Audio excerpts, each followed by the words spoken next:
Right guys, we've joined us now in the engine room, and thankfully we've got the chief engineer Steve, who's going to give us a bit of a walkthrough, tell us a bit about the engines, the main jennies. So Steve, thank you very much. No worries.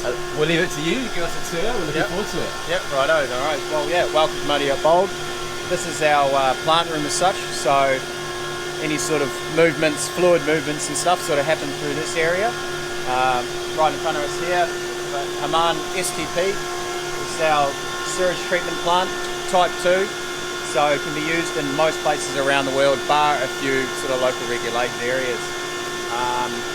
Over in the R14 here, a couple of water makers, reverse osmosis, and yeah, they do a great job, give us our fresh water while we're on board. How many litres of water are you making an hour, more or less? These are 15 litres per minute each, maximum, so yeah, times that by 60 and I think a cube and a half or something an hour, something like that, a bit more. Yeah, one of the fire pump, which also crosses over to a bilge pump as well, by remotely operated valves. Little vacuum system for the toilets and the lower deck, the sort of crew deck shower areas and grey water. So that sucks all the goodies back to the tanks that are underneath us right here.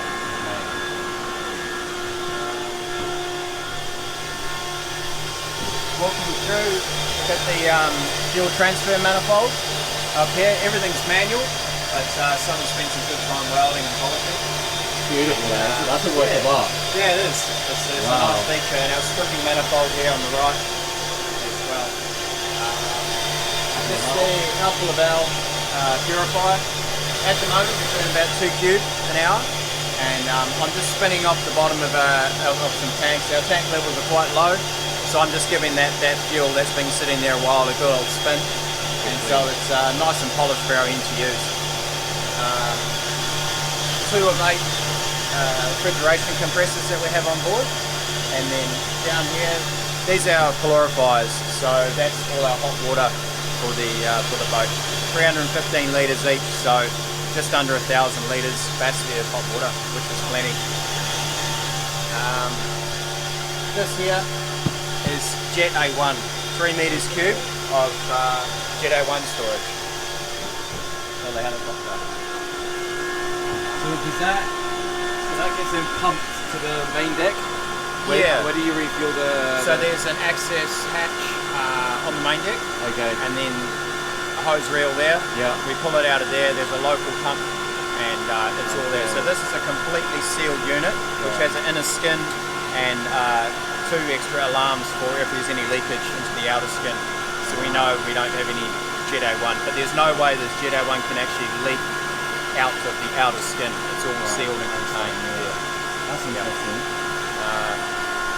And over here on the starboard side, our 2 HVAC systems, chiller plants, and big sort of commercial style units. Korea, they do a good job. Screw compressors, so big condensers. We've got a machine that we use for rodding these out, and screw compressors. So they're a little bit noisy than you hear the piston style, triple piston style, but they do a good job. And then 2 chill water pumps over on the starboard side there. And right here we're just doing a bit of flushing at the moment, just a bit of maintenance on heat exchangers, and these are the HPUs for the stabilisers. So we've got the forward set here and the aft set. So we've got 2 sets of stabilisers. One just up forward here, and then another one further forward again. You've got 4 fins in total? 4 fins in total. I didn't realise that. Yeah. Okay.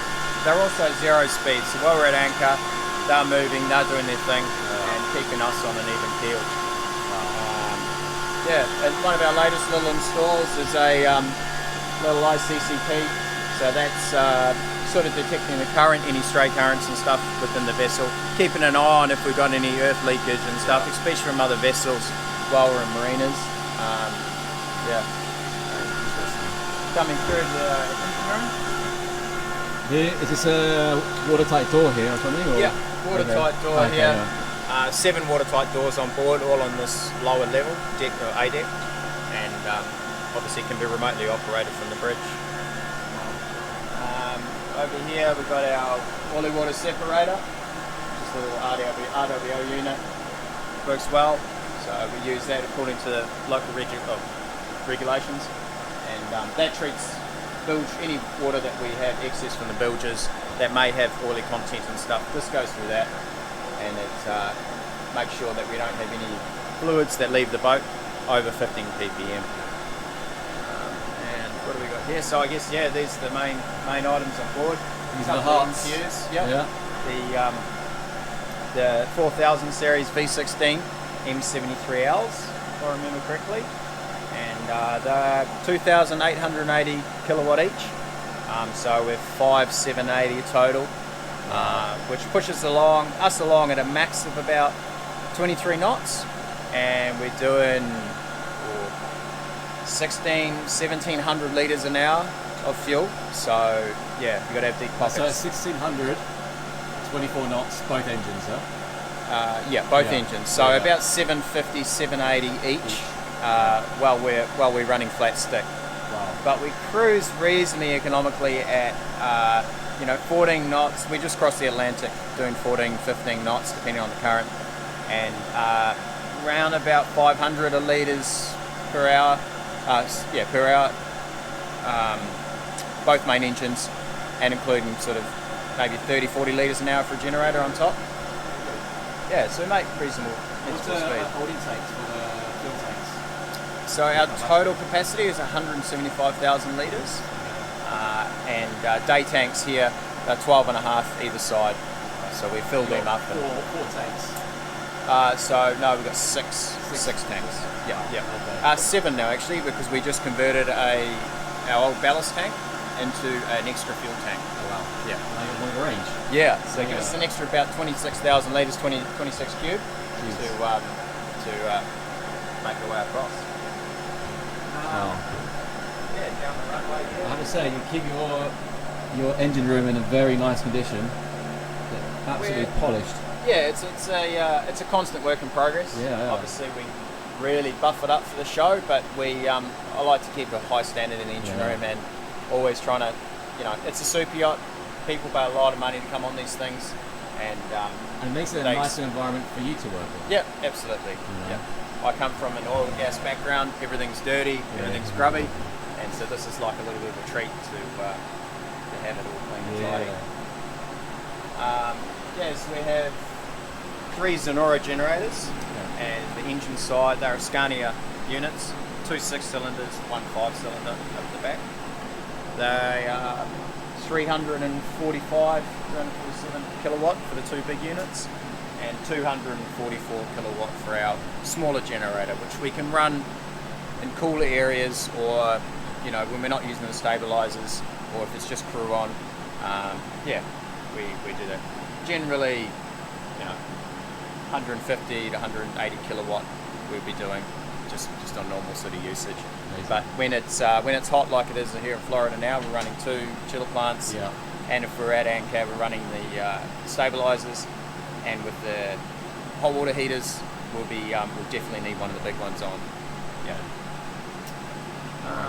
ZF gearboxes for our main engines. That gets the power from the mains down to the shaft. So nice little reversible units, and they do their thing. And on the sides or the ends of the generators here, we've got PDOs, which is a little bit of a agricultural way to get hydraulic power, but it sort of makes good use of the generators, and it's there when we need it. So this provides hydraulic flow, like fluid flow, for our stern thruster and for our large aft deck crane. Wow. Okay. Yeah. So we've got two of them. The new boat's coming out. That's got HPU, so a power pack for this. So no more PDOs. Yep. Yeah. Which is it's better. It's a cleaner, tidier sort of a way to do it. But they still do a good job. Yeah. In the back corner there, we have a 700 litre hydraulic tank, and that provides the backup provides the fluid for the crane and the stern thruster. Because the stern thruster, when that's running on DP, it's a lot of fluid moving.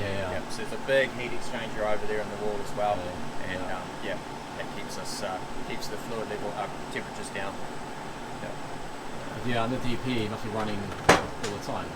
Yeah, so it's back forth. Yeah, just constant movements, and so that's that fluid changing direction constantly and going through the pumps, building up its total heat, and so that's what big tank, big heat exchanger. We have zero issues with cooling. Yeah, awesome. That's all right. And is the engine control room in there? Yeah, so through here, we've got our ECR, and the old Sharon. So a nice little space here, obviously all air conditioned, and then we have our main switchboard that we have for our controls, def units for all the generators, short power control, a couple of monitoring screens here, so we can control a few different things, and then workstations as such. Also have a bit of remote shutdown activation here, runs pumps and stuff. This is all manual. We've got control stations and operating stations all around the vessel, plus we can operate it all from the monitoring system. So yeah, it makes it pretty good. And behind you here we've got our FlexiFog remote releases for the engineering sort of technical space. And so we can, if there's a fire in the engine room, fire in the generator box, anything like that, we can individually activate those nozzles or those outlets, right, and to quench that fire without setting off the whole engine room or the whole, all the dry zones. These can also be operated from 3 other stations around the boat and from the control panel in the bridge. Awesome. Yeah, perfect. Is that it? Or come down here. We've got a little workshop. We do a few things, fix things. Hey guys. How you doing? Operation. Inventory carrying on.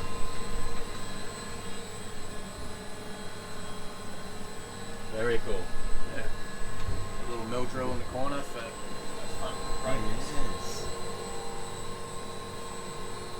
And of course the compulsory coffee machine there. Of course. To keep the engineers Awake. awake and not be so grumpy. I guess another interesting thing as well is our shore power converter here. Okay. So it's a sealed unit, and this uses the cooling from the chill water loop. Okay, yeah. And it actually comes through and chills all the components in here. These bad boys generate a lot of heat. So. They do generate a lot of heat, and we've got basically 10 minutes. If the chiller plant goes down, we've got 10 minutes to change over to generator, get this offline. Otherwise, it will go over temperature and it will shut off. Yeah. So we just need to be aware of that. Yeah. So there isn't that. There is seamless integration between the shore power and the generators, but we don't have that long between the alarm from this to generator firing up. Sure. So we need to be quick on it. So yeah, but it's a really good unit. We also have RPC, which is reactive power conditioning, through the same unit, which utilises essentially half of this converter as a sort of soft storage of power, and then that helps clean the power coming from the generators. So when we have machinery starting or pumps turning on and off, or use high load usage, it smooths out the less impact. Yes, it smooths out. Yeah, it's less impact. So it smooths out the sort of droop of the genies and stuff. Yeah, it does a really good job. So quite clean power on board, and great. Yeah, that's all that. And that's sort of about the aft engineering spaces, plant room, engine room, and Steve, thank you very much. No worries. Nice. So yeah, that was the engine room tour here on board Motor Yacht Vault. Steve, really do appreciate it. And guys, see you guys next time. Ciao.